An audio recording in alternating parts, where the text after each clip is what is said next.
दोस्तों, जिला परिषद सदस्य सह लोक जनशक्ति पार्टी रामविलास के प्रदेश महासचिव नाजिम अहमद ने किशनगंज जिले में मनरेगा और आंगनबाड़ी योजनाओं में बड़े पैमाने पर भ्रष्टाचार के आरोप लगाए हैं। उन्होंने इन योजनाओं में हो रहे कथित अनियमितताओं और फिर धांधलियों को लेकर के जिला प्रशासन और फिर राज्य सरकार से तत्काल जाँच की मांग की है। जी हाँ, जिला परिषद सदस्य नाजिम अहमद ने प्रेस कॉन्फ्रेंस करके मनरेगा योजना के तहत हो रहे कार्यों पर सवाल उठाते हुए कहा कि 3 लाख रुपए की स्वीकृति योजनाओं में व्याप्त में केवल हजारों रुपए का काम हो रहा है। उन्होंने दावा किया है कि किशनगंज जिले में मनरेगा के तहत 400 से 500 करोड़ रुपए के फंड में बड़े पैमाने पर घोटाला हुआ है। इसके अलावा उन्होंने बहादुरगंज के प्रखंड विकास पदाधिकारी यानी कि पीओ पर भी पैसे लेने का आरोप लगाया है।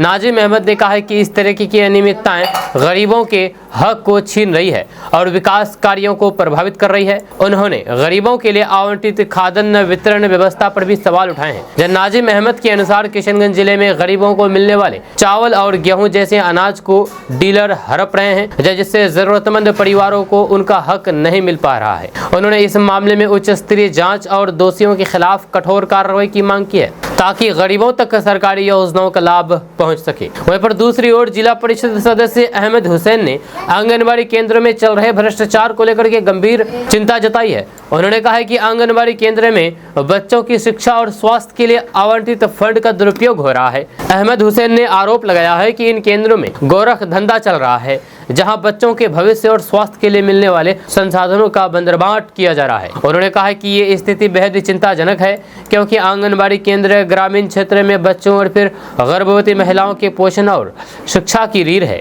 जहां दोनों नेता ने एक स्वर में मांग की है कि जिला प्रशासन और फिर संबंधित विभाग इन आरोपों की निष्पक्ष और गहन जांच करे। जिला परिषद नाजिम अहमद ने कठोर कार्रवाई की मांग की है। जांच करने के बाद उन्होंने जोर देकर के कहा है कि दोषियों को बख्शा नहीं जाना चाहिए और भ्रष्टाचार में लिप्त लोगों के खिलाफ कठोर कार्रवाई होनी चाहिए। जिला परिषद सदस्य नाजिम अहमद ने यह भी कहा कि जब तक इस तरह की अनियमितताएं सामने आती रहेगी, तब तक गरीबों और जरूरतमंदों तक सरकारी योजनाओं का लाभ पूरी तरीके से नहीं पहुंच पाएगा।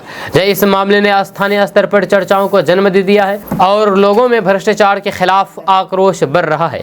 जब सभी की नजरें प्रशासन पर टिकी है कि इन आरोपों पर क्या कार्रवाई होती है और क्या गरीबों के हक को सुरक्षित करने के लिए कोई ठोस कदम उठाए जाएंगे। जिला परिषद सदस्य नाजिम अहमद और अहमद हुसैन इस बारे में क्या बातें कर रहे हैं, आप आगे इस पूरी वीडियो को देखिए। सबसे पहले आप लोग आए, मैं दिल की गहराइयों से सारे पत्रकार को बहुत बहुत मुबारकबाद देता हूं कि जब भी कोई मामला आया है आप लोग हक का आवाज़ को उठाने का काम किया है। मैं दिल की गहराइयों से मुबारकबाद देता हूं। ये मनरेगा जो योजना चल रहा है किशनगंज जिला में 400-500 करोड़ का जो घपलाबाजी हुआ है, ये 30 लाख 35 लाख 20 लाख का योजना कागज़ में शो होता है और साइड में जो काम होता है आप जाके इंक्वायरी कीजिए 10,000 का काम कहीं नहीं है। ये जो इतना मनरेगा में घपला है, ये कैसे सुधार होगा?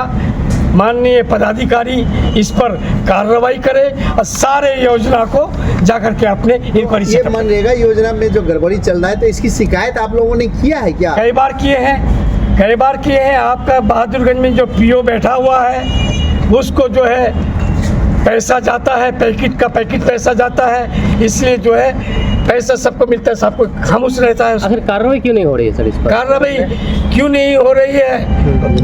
माननीय पदाधिकारी को इस पर एक्शन लेना चाहिए, क्योंकि सर्वसरा है जी जिला पदाधिकारी डीएम साहब। इस पर अगर वो एक्शन ले ले तो ये मनरेगा में जो घपलाबाजी है ये एकदम ख़त्म हो जाएगा। मेरा नाम नाजिम अहमद है, लोक जनशक्ति पार्टी रामविलास बिहार प्रदेश महासचिव में हूँ और जिला परिषद बहादुरगंज क्षेत्र संख्या 7 का प्रतिनिधि हूँ मैं। देखिए, ये मनरेगा में आप क्या लेता है नहीं लेता है ये तो आप जब जांच कीजिए, जांच का विषय है। और दूसरी बात, आज किशनगंज जिला में हमारे गरीब माँ बाप को जो सरकारी गेहूँ मिलता है, चावल मिलता है, उसमें भी डीलर लोग 5 किलो कटौती करता है।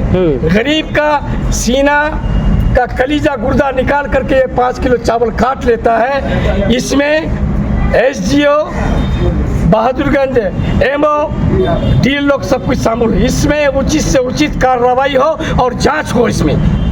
अगर जांच नहीं हुआ, गरीब को पूरा आवंटन नहीं मिला, इसके लिए बहुत बड़ा आंदोलन होगा। सबसे पहले आप सभी लोगों का बहुत बहुत शुक्रिया।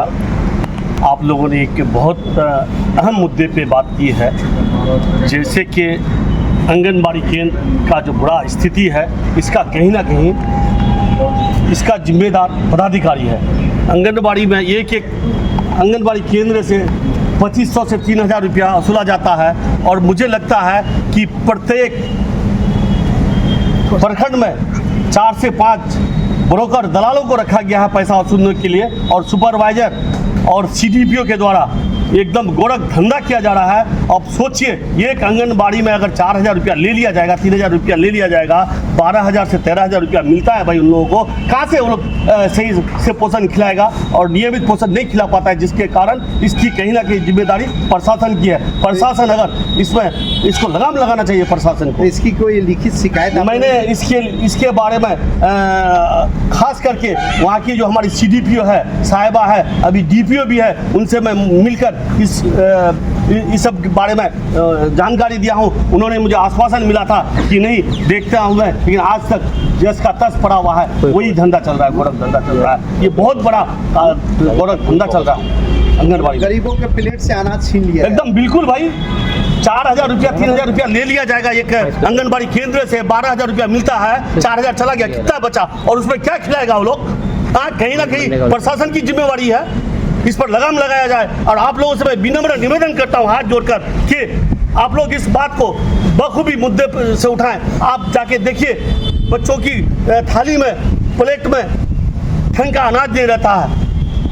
ये दुख की बात है भाई लोग। आप लोग हम लोगों के चौथे स्तंभ माने जाते हैं। आप लोग इस पर कड़ी निगरानी करके इसको हक दिलाने का काम करें, ताकि कोई भी गरीब बच्चा भूखा ना स्कूल से जाए। अहमद हुसैन, जिला परिषद प्रतिनिधि, क्षेत्र संख्या 13।